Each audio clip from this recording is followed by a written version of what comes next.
இதை பண்ணணும் அப்படின்றது ஈஸியாக இருக்குது, என்ன பண்ணலாம் அப்படிங்கிறது தான் கஷ்டமாக இருக்குது அப்படின்னா இன்னைக்கான எபிசோடு உங்களுக்காக தான். ரொம்ப சிம்பிளான ஒரு சிச்சுவேஷன் சொல்கிறேன். 4 ஃப்ரெண்ட்ஸ் ரெஸ்டாரண்ட் போய் சாப்பிட போகிறாங்க. 3 பேர் மெனு கார்டை பார்த்து தனக்கு இன்னதெல்லாம் வேணும் அப்படின்னு ஆர்டர் பண்ணிடுறாங்க. வெயிட்டரும் 4வது ஆள் என்ன சொல்ல போகிறாருங்கிறதுக்காக காத்துட்ருக்காங்க. 4வது ஆள் மெனு கார்டை தலைகீழாக புரட்டி போட்டு பார்க்குறாரு. அப்புறம் அதை டேபிளில் வச்சுட்டு ஏதோ ஒன்று சொல்லுங்க அப்படின்றாரு. 3 ஃப்ரெண்ட்ஸ்க்கு மட்டும் இல்லை, வெயிட்டருக்கும் செம்மையாக கடுப்பாகும் தான்.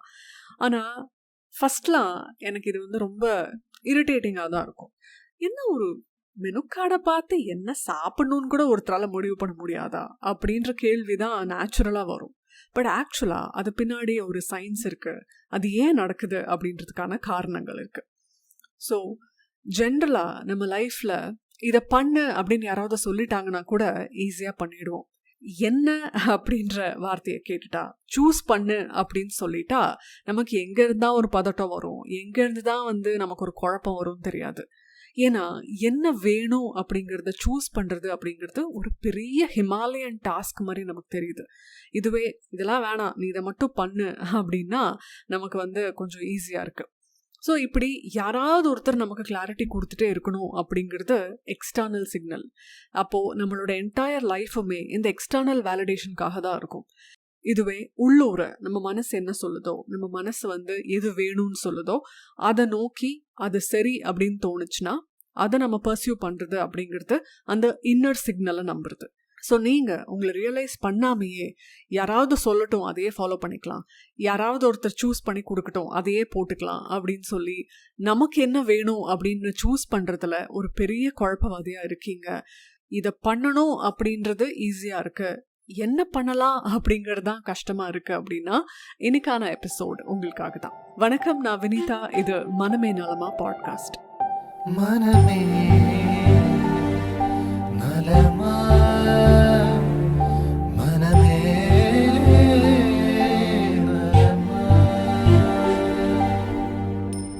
2 days முன்னாடி ஒரு தெரபிஸ்டோட டாக் ஒன்று கேட்டுட்டு இருந்தேன். அதில் அவங்க ரொட்டீனுக்கும் ரிச்சுவலுக்குமான வித்தியாசத்தை ரொம்ப அழகாக விளக்குனாங்க.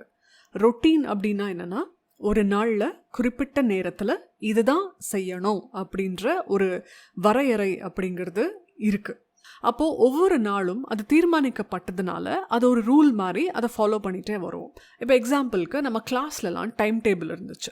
அப்போது ஒவ்வொரு வாரமும் மண்டேனா இதுதான் ஃபஸ்ட் பீரியட், டியூஸ்டேனா இதுதான் செகண்ட் பீரியட் அப்படின்னு சொல்லி அந்த லஞ்ச் பிரேக்கு, அந்த குட்டி இன்டர்வெல் இதெல்லாம் எல்லாத்துக்குமே இருக்கும். இதுதான் பிடி பீரியட் அப்படின்னு சொல்லி அதை ஒரு மேத்ஸ் வாத்தியார் கடன் வாங்கினாலும் பிடி பீரியட் இதுதான் அப்படின்னு ஒரு ரொட்டீனாக நம்ம ஃபாலோ பண்ணிட்டு வந்திருக்கோம். ஸோ இது ரொட்டீன். ரிச்சுவல் அப்படிங்கிறது ஒரு விஷயத்தை பண்ணுறோம் அப்படின்ற முழுமையான இன்டென்ஷனோட பண்ணுறது. அந்த செயலை செய்யும்போது அந்த செயலை செய்ய போகிறோம் அப்படிங்கிறதுக்கான ஆவல் இருக்கும், அதை எதிர்நோக்கி நம்ம இருப்போம். அது மட்டும் இல்லாமல் அதை செய்யறதுக்கு முன்னாடி இந்த செயலை செய்கிறது மூலமாக நம்ம அடைய போகிற அந்த இன்பம், அந்த ப்ராசஸில் இருக்கிற இன்பம் எல்லாத்தையுமே நம்ம இன்டென்ஷனலாக பண்ணுவோம். அதுதான் ரிச்சுவல்.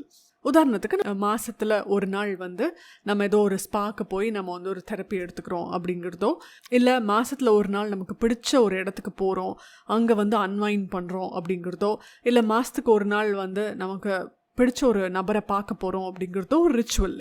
இன்றைக்கி நம்ம எபிசோடில் பேசுகிறது அப்படிங்கிறது நம்ம ரொட்டீனுக்கே பழகிட்டோம் அப்படிங்கிறது தான். ரிச்சுவல் அப்படின்னா நமக்கு பதட்டமாயிருது. ஏன்னா ரிச்சுவல் அப்படிங்கிறது மனசுலேருந்து வரணும் இல்லையா? ஸோ எது நமக்கு பிடிக்கும் அப்படின்றத யோசிக்கிறதுக்கே நம்மளால் முடியாது அப்படின்னா இந்த ரிச்சுவலில் நமக்கு எப்படி ஒரு இன்ட்ரெஸ்ட் இருக்கும்? இதுவே நம்ம கூட இருக்கிறவங்க, பேரண்ட்ஸாக இருந்தாலும் சரி, பார்ட்னராக இருந்தாலும் சரி, சாட்டர்டே நீ 6 மணிக்கு இங்கே போயிடு அப்படின்னு சொல்லிட்டாங்கன்னா ஓகே, அந்த ரொட்டீனை ஃபாலோ பண்ணிடலாம், அது ஈஸியாக இருக்குது அப்படின்னு நினைக்கிறோம். ஸோ ஒரு ரொட்டீன் இதை செய்யணும் அப்படின்னா மட்டும் செஞ்சிடலாம் அப்படின்னு தோன்ற நமக்கு என்ன பண்ணலாம் அப்படிங்கிற கேள்விக்கு பதில் யோசிக்கிறதே ஒரு பெரிய வேலையாக இருக்குது. இதில் என்ன பண்ணலாம் அப்படின்னு டிசைட் பண்ண முடியாதது ஏன் அப்படின்றதுக்கு நிறைய ரீசன்ஸ் இருக்குது. அதை தான் நம்ம டீட்டெயில்டாக இப்போ நம்ம பேச போகிறோம். இந்த செல்ஃப் டிட்டர்மினேஷன் தியரி அப்படிங்கிறது Edward daisy and Richard Ryan அப்படின்ற சைக்காலஜிஸ்ட் டெவலப் பண்ண ஒரு தியரி. இந்த தியரி என்ன சொல்லுது அப்படின்னா, ஒருத்தருக்கு மோட்டிவேஷன் இருக்குது இல்லை அப்படின்றத பைனரியாக பிரித்து பார்க்காம ஒருத்தரோட மோட்டிவேஷன் எதனால உருவாகுது? இதை பண்ணணும் அப்படின்னு மற்றவங்க சொல்கிறதுனால எக்ஸ்டர்னல் சிக்னல்ஸ் மூலமாக உருவாகுதா, இல்லை தனக்கு வேணும் அப்படின்னு உள்ளூர ஏற்படுற தேவைகள்லேருந்து உருவாகுதா அப்படிங்கிறது தான் இந்த செல்ஃப் டிட்டர்மினேஷன் தியரி. இந்த தியரி மனிதர்கள் கிட்ட 3 முக்கியமான நீட்ஸ் இருக்கிறதா சொல்லுது. இந்த 3 நீட்ஸும் சைக்காலஜிக்கல் நீட்ஸ். 1, அட்டானமி. நான் சுயமாக செயல்படுறதுக்கான எல்லா பவரும் என்கிட்ட இருக்குது. என்னுடைய முடிவும் சரி, என்னுடைய செயலும் சரி, எல்லாமே என்னோட சாய்ஸ்லேருந்து உருவாகுது. வேறு எந்த எக்ஸ்டர்னல் ப்ரெஷர்னாலையும் நான் இதை செய்யலை, செஞ்சு ஆகணுங்கிற கட்டாயத்தாலையும் நான் இதை செய்யலை அப்படிங்கிற உணர்வு. 2வது, கம்பீட்டன்ஸ். நம்ம ஒரு விஷயத்தை நினைக்கிறோம் அப்படின்னா அதை செஞ்சு முடிக்கிறதுக்கான எல்லா அறிவும் திறனும் நம்மக்கிட்ட இருக்குது அப்படின்ற நம்பிக்கை. 3வது, ரிலேட்டட்னஸ். நாம் மட்டும் தனியாக இல்லை, நம்மளை சப்போர்ட் பண்ணுறதுக்கு ஒரு என்வாயன்மெண்ட்டே இருக்குது, நாமளும் அங்கே சார்ந்தவங்க தான் அப்படின்னு நம்ம நினைக்கிறது. ஸோ நம்ம யாருக்கும் கட்டுப்பட்டவர்கள் கிடையாது. முடிவுகள், செயல்கள் நம்மளோட தான் இருக்குது. அதை செய்யறதுக்கான அறிவும் திறனும் நம்மக்கிட்ட இருக்குது. நாம் இந்த சமூகத்தில் மதிப்பிற்குரிய ஒரு நபர் தான், நம்மளை சுற்றி சப்போர்ட் சிஸ்டமும் இருக்குது அப்படின்னு உள்ளூர நம்ம நம்புகிறோம். இந்த 3 சைக்காலஜிக்கல் நீட்ஸும் ஃபில் ஆச்சு அப்படின்னா கண்டிப்பாக நம்மளோட மோட்டிவேஷன் இன்டர்னல்லேருந்து வரும். விச் மீன்ஸ் நாம் செல்ஃப் டிட்டர்மைண்டாக இருக்கோம்னு அர்த்தம். இது வரைக்கும் நம்ம லைஃப்பில் எடுத்த முக்கியமான முடிவுகள் மோஸ்ட்லி என்னவாக இருக்கும்? என்ன படிக்க போகிறோம், எந்த துறையை தேர்ந்தெடுக்க போகிறோம், எங்கே வேலைக்கு போக போகிறோம், யாரை கல்யாணம் பண்ணிக்க போகிறோம் அப்படிங்கிறதா தான் இருக்கும் மோஸ்ட்லி. ஸோ இப்படிப்பட்ட லைஃப் சாய்ஸஸை நம்ம எப்படி எடுத்தோம்? அதுக்கு இந்த செல்ஃப் டிட்டர்மினேஷன் அப்ரோச்சை வச்சு நம்ம இவாலுவேட் பண்ணி பார்க்கலாம். நிஜமாவே நம்ம இதை தேர்ந்தெடுக்கிறதுக்கான உரிமை எங்கிட்ட இருக்குது, இதை செயல்படுத்துறதுக்கான திறமை எங்கிட்ட இருக்குது, அது மட்டும் இல்லை எனக்கு சப்போர்ட்டிவ் என்வாயன்மெண்ட் இருக்குது அப்படின்றதுனால தான் அந்த முடிவுகள் எடுத்தோமா, இல்லை இந்த முடிவை நான் எடுத்தேன்னா என் ஃபேமிலியில் நல்லாயிருக்கும், இந்த முடிவை நான் எடுத்தேன்னா சொசைட்டியில் பெருசாக என்னை யாரும் கேள்வி கேட்க மாட்டாங்க, இந்த முடிவு எடுக்கிறது தான் சேஃப், இந்த முடிவு எடுக்கிறது தான் எல்லாருக்கும் நல்லது அப்படின்னு சொல்லி எக்ஸ்டர்னலான சில விஷயங்களையும் நம்ம யோசித்து பார்த்துருக்கோமா அப்படிங்கிறத நீங்கள் இவாலுவேட் பண்ணி பாருங்கள். ஸோ அது செல்ஃப் டிட்டர்மினேஷன் அப்ரோச்லேருந்து வந்துச்சா இல்லை எக்ஸ்டர்னல் ட்ரிகர்ஸ்லேருந்து வந்துச்சா அப்படின்னு நம்ம யோசிக்க வேண்டியது ரொம்ப அவசியம். ஏன்னா அப்படி தான் நம்ம கேரக்டர் ஷேப் ஆயிருக்கு. நம்ம இந்தியன் மிடில் கிளாஸ் ஃபேமிலியில் வளர்ந்துருந்தோம் அப்படின்னா இந்த அடாப்டபிலிட்டி அப்படிங்கிறது எங்கே நம்ம இருக்கோமோ அந்த சிச்சுவேஷனோட அப்படியே இயைந்து போயிடுறது அப்படிங்கிறது நம்ம ரத்தத்திலே ஊறி போன ஒரு விஷயமாக தான் இருக்கும். ஏன்னா நமக்கு ஆசைகள் தேவைகள்லாம் இருந்தாலும் இவ்வளோதான் முடியும், இதுக்குள்ளே தான் முடியும் அப்படின்னு நம்ம ஒரு கோடு போட்டு அதுக்குள்ளேயே இருக்கிற வேண்டிய ஒரு சிச்சுவேஷனில் இருந்திருக்கோம். அதனால் அதுக்கு அடாப்ட் ஆக வேண்டிய சிச்சுவேஷன்லேயும் இருந்திருக்கோம். அதனாலேயே பெருசானதுக்கு அப்புறமும் கூட நம்ம ஈஸியாக மற்றவங்க கூட அடாப்ட் ஆகிடுவோம். அந்த ரிலேஷன்ஷிப்காக நிறைய விஷயங்களுக்கும் அடாப்ட் ஆகிடுவோம். அதே ரெஸ்டாரண்ட் எக்ஸாம்பிளுக்கு திரும்ப வரலாம். மெனு கார்டு பார்த்து உனக்கு என்ன வேணும் அப்படின்னு கேட்டால் நீங்கள் என்ன சொல்கிறீங்களோ எனக்கு ஓகே தான் அப்படின்னு சொல்லுவாங்க இல்லையா? அது கூட ஒரு விதமான அடாப்டபிலிட்டி தான். ஏன்னா ரொம்ப ஈஸியான ஒரு பதில். நான் எனக்கு என்ன வேணும் அப்படின்னு சொல்கிறத விட உங்களுக்கு என்ன வேணுமோ அதே எனக்கும் போதும் அப்படின்னு சொல்கிறது நான் இன்னும் அவங்களுக்கு கம்ஃபர்ட்டை அதிகப்படுத்துகிறேன், இந்த ரிலேஷன்ஷிப் இன்னும் ஸ்மூத்தாக போகிறதுக்கு நான் உதவி செய்கிறேன் அப்படிங்கிற ஒரு ஸ்டான்ஸ்லேருந்து வருது. So most of the time நம்ம அடாப்டபிலிட்டிக்கு பழகிட்டோம். ஒரு விஷயத்துக்கு இயைந்து போகிறது அப்படிங்கிறது நல்ல விஷயந்தான், அது தப்பு கிடையாது. பட் அது எந்த அளவுக்கு போயிருக்கு அப்படின்னா நமக்கு என்ன வேணும் அப்படிங்கிறத யோசிக்கவே மறந்த ஒரு ஜெனரேஷனாக நம்ம இருக்கோம். இன்றைக்கு ஜென்சி தனக்கு என்ன வேணும் அப்படிங்கிறத ரொம்ப வாய்ஸ் அவுட் பண்ணி சொல்கிறாங்க அப்படின்னு நிறைய விஷயங்கள் நம்ம பார்க்குறோம். அதுவே மில்லேனியல்ஸ் ரொம்ப அடாப்டபிள் ஒரு ஜென்ரேஷனாக வளர்ந்துருக்கும். ஏன்னா இதுதான் நமக்கு கொடுக்கப்பட்டுச்சு, அந்த ஒரு லிமிட்குள்ளேயே நம்ம விளையாட வேண்டி வந்தது. அதனால தான் நம்ம அடாப்டபுளாக இருந்தோம்.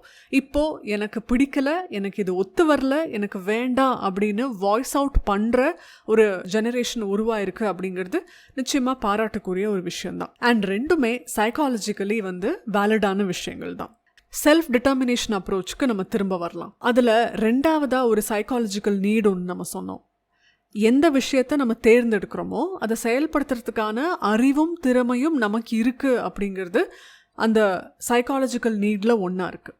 But most of the time நம்ம யோசித்து பார்த்தோம்னா நமக்கு ஒன்று பண்ண தெரியும், நமக்கு அதை பண்ணுறதுக்கு நல்லா வரும், அதுக்கான கேப்பபிலிட்டி நமக்கு இருந்தாலும் கூட இம்மீடியட்டாக ஒரு ஃப்ரெண்டுக்கிட்ட போய் நான் இதை பண்ணட்டுமா அப்படின்னு கேட்டால் அவங்க என்ன சொல்கிறாங்க, நீங்கள் ஒரு ஐடியாவை பிட்ச் பண்ணும்போது அதே எக்ஸைட்மெண்ட்டோடு அவங்க அந்த ஐடியாவை கேட்டு ரெஸ்பாண்ட் பண்ணல அப்படின்னா அந்த ஐடியா மொக்கையான ஐடியா அப்படின்னு நாமளே நினச்சிப்போம்.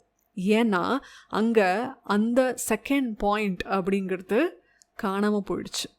நமக்கு தகுதி திறமை இருந்தாலும் கூட நம்ம அதை பிட்ச் பண்ண உடனே எக்ஸைட்மெண்ட் இமீடியட்டாக வரல, எக்ஸ்டர்னலி அந்த வேலிடேஷன் கிடைக்கல அப்படிங்கிறதுனால நம்ம அந்த ஐடியாவை டிச் பண்ணுறதுக்கு நிறைய வாய்ப்பு இருக்குது. ஸோ நாம் அப்படிப்பட்ட எத்தனை விஷயங்களை இழந்திருக்கோன்னு யோசிச்சு பாருங்கள், எவ்வளோ விஷயங்களை கைவிட்டிருக்கோம் அப்படின்னு யோசிச்சு பாருங்கள். இன்னொரு முக்கியமான விஷயம் இருக்குது. இதுக்கு நான் ஒரு உதாரணம் சொல்கிறேன். ஒரு நபர் ஒரு வீட்டில் ரொம்ப எலி தொல்லையாக இருக்குது அப்படின்னு சொல்லி வீடு மாற்றுறார். வீடு மாற்றி ஒரு 2 வாரத்திலேயே மறுபடியும் அங்கேயும் அந்த எலி தொந்தரவு ஆரம்பிக்குது. இந்த மாதிரி 10-15 வீடு மாற்றிட்டாரு. அந்த எலி தொந்தரவு மட்டும் அவரை விட்ட பாடில்லை. என்ன பிரச்சனை அப்படின்னு ஒரு ஃப்ரெண்டுக்கிட்ட டிஸ்கஸ் பண்ணதுக்கு அப்புறம் தான் அந்த ஃப்ரெண்டு வீட்டை நல்லா டீப் க்ளீன் பண்ண சொல்கிறாரு. அப்புறம் ஒரு ப்ரொஃபஷனல் டீம் கூப்பிட்டு டீப் க்ளீன் பண்ணப்போ தான் தெரிஞ்சுது அவங்க வீட்டில் இருந்த ஒரு பழைய அட்டைப்பெட்டியில் ஒரு எலி ஃபேமிலியே இருக்குது அப்படின்னு சொல்லி. வீட்டில் பிரச்சனைன்னு சொல்லி அவர் வீடு மாற்றினாரு, ஆனால் அந்த பெட்டியில் தான் பிரச்சனை இருக்குது அப்படிங்கிறது அவருக்கு தெரியாமல் போச்சு. இந்த மாதிரி நாமளும் நம்ம லைஃப்பில் நிறைய விதமான சேஞ்சஸ் பண்ணியிருப்போம். புது புது ஹேபிட்ஸை கொண்டு வந்திருப்போம், டயட் மாற்றிருப்போம், ஃபிட்னஸ் லெவல்ஸ் மாற்றிருப்போம், ஃபிட்னஸ் அந்த ரொட்டீன் மாற்றிருப்போம். ஆனால் நமக்கு என்ன அவுட்புட் கிடைக்கணுமோ, நம்ம என்ன மாற்றத்தை எதிர்பார்க்குறோமோ அது நமக்கு நடக்காமே இருக்கும். யோசிச்சு பார்த்தா அட்டைப்பட்டியில் இருக்கிற எலி மாதிரி தான் நமக்குள்ளேயும் அடிப்படையிலேயே பிரச்சனை இருக்குது. அதை அட்ரெஸ் பண்ணாமல் வீடை மாற்றுற மாதிரி நாமளும் புது புது விஷயங்களை ட்ரை பண்ணிகிட்டே இருக்கோம். என்னென்னமோ விஷயங்களை மாற்றியெல்லாம் பார்க்குறோம். ஆனால் நினைக்கிற ஒரு வாழ்க்கை நமக்கு கிடைக்க மாட்டேங்குது, வாழ்க்கையில் நம்ம நினைக்கிறது நடக்க மாட்டேங்குது அப்படிங்கிற ஏக்கம் நமக்கு இருக்குன்னா நம்ம கோர அடிப்படையான பிரச்சனையை இன்னும் நம்ம சரி செய்யலைன்னு அர்த்தம். இங்கே அடிப்படை பிரச்சனை நான் சொல்கிறது என்ன அப்படின்னா, உங்களுக்கு என்ன வேணும் அப்படிங்கிறது உங்களுக்கே தெரியாமல் இருக்கிறது தான். இன்றைக்கி நம்ம சக்ஸஸ்ஃபுல்லாக இருப்போம், நிறைய பணம் சம்பாரிச்சிருப்போம், வாழ்க்கையில் இந்த சொசைட்டியில் எது சிறந்தது அப்படின்னு எல்லாம் சொல்லப்படுதோ எல்லாத்தையும் பண்ணியிருப்போம். ஆனாலும் நம்ம வாழ்க்கை நிறைவற்றதாக இருக்கும், இன்கம்ப்ளீட்டாக இருக்கும். ஏன்னு யோசிச்சு பார்த்தா அதுக்கான காரணம் இதுதான். இந்த சோ கால்டு சக்ஸஸ் மெட்ரிக்ஸ்லாம் நீங்களாக உருவாக்குனதா இல்லை மற்றவர்கள் உங்ககிட்ட திணிச்சதா? மோஸ்ட் ஆஃப் த டைம் இது நம்மளோடது அப்படின்னு தெரியாமையே நாம் அந்த விஷயத்துக்காக உழைச்சிட்ருப்போம். ஆனால் அது நம்மளோடதே இல்லை, கனவையே கடன் வாங்கி தான் நம்ம வாழ்ந்துட்டுருக்கோம் அப்படின்னா அதுதான் ரொம்ப கசப்பான ஒரு வாழ்க்கை. அது தயவு செஞ்சு இனியாவது நம்ம சரி செஞ்சுக்கணும்னு நான் கேட்டுக்கிறேன். ஸோ நம்ம அட்டானமஸாக இருக்க வேண்டியது அவசியம். சுயம் அப்படின்றது எதுக்காக இருக்குது? நாம் அதை கவனிக்காமல், அது கூட பேசாமல், அதை கண்டுக்காமல் விட்டுட்டே வந்தோம்னா உண்மையாகவே அதுக்கு என்ன வேணும்னு நமக்கு தெரியாது. அதனால இந்த ஊர் என்ன சொல்லுதோ, இந்த ஊருக்கு எது கம்ஃபர்டபுளாக இருக்கோ, இந்த ஊர் எதை ஏற்றுக்குதோ அதையே தான் நான் செய்வேன் அப்படின்னு சொல்லி அந்த சுயத்தை நம்ம கம்ப்ளீட்டாக அழிச்சிட்டே வரோம் தான் அர்த்தம். ஸோ அடுத்த முறை யாராவது ஒருத்தங்க என்ன சாப்பிட்ற, உனக்கு என்ன பிடிக்கும் அப்படின்னு கேட்டால் உண்மையாகவே உங்களுக்கு என்ன பிடிக்குமோ அதை சொல்லுங்கள். உண்மையாகவே உங்களுக்கு என்ன சாப்பிடணும்னு தோணுதோ அதை சொல்லுங்கள். உங்களுக்கு என்ன வேணும் அப்படின்னு கேட்குறதுக்கான உரிமையும் அதை நோட்டீஸ் பண்ணுறதுக்கான கடமையும் நிச்சயமாக உங்களுக்கு இருக்குது அப்படிங்கிறத ஞாபகப்படுத்துறதுக்காக தான் இந்த எபிசோட். செல்ஃப் டிட்டர்மினேஷனில் இருக்கிற அந்த 3 சைக்காலஜிக்கல் நீட்ஸில் எதெல்லாம் உங்களுக்கு சாட்டிஸ்ஃபை ஆகிருக்கு, எதில் நீங்கள் இன்னும் இம்ப்ரூவ் பண்ணணுன்னு யோசிச்சு பாருங்கள். உங்கள் லைஃபே மாறுறதுக்கான ஒரு நல்ல ஆப்பர்ச்சுனிட்டி கிடைக்கும். மீண்டும் அடுத்த மனமே நலமா எபிசோடில் சந்திக்கலாம். நன்றி.